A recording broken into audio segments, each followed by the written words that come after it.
Iepriekš Armīte Elerte. Man šovakar ir tas ļoti atbildīgais pienākums un īpašais gods pasniegt skatītāju balvu, jo māksla, opera, balets tāpēc jau ir, lai mūs iedvesmotu, apgaismotu, tracinātu, kaitinātu un izaicinātu. Un šogad Rossini opera Seviļas Bārdziņas. Šīs operas režisors Aiks Karapetjans, diriģents Modests Pitrens, kostīmu mākslinieks Kristīna Pasternaka un nav klāt, diemžēl, Ieva Kauliņa.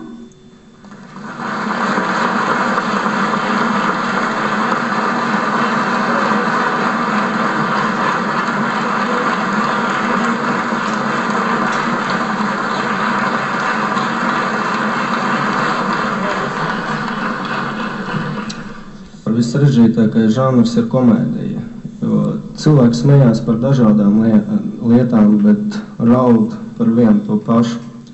Bet man kā debitantam uz skatuves vispār būtu neiespējams kaut ko izdarīt, ja nebūtu mans kolektīvs. Un tas ir, protams, diriģents galvenais Modests Pitrens, tas ir Andris Veismans, otrais diriģents, un scenogrāfija Ieva Kauliņa,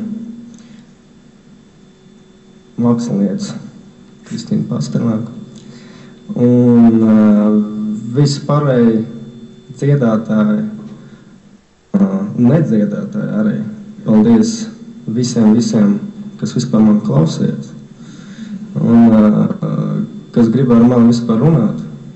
Es gribu vēl pateikt par vienu departamentu. Īpaši paldies, tas ir grimētājiem un frizieriem. Viņa izdarīja diezgan milzīgu darbu. Paldies viņam, protams, arī.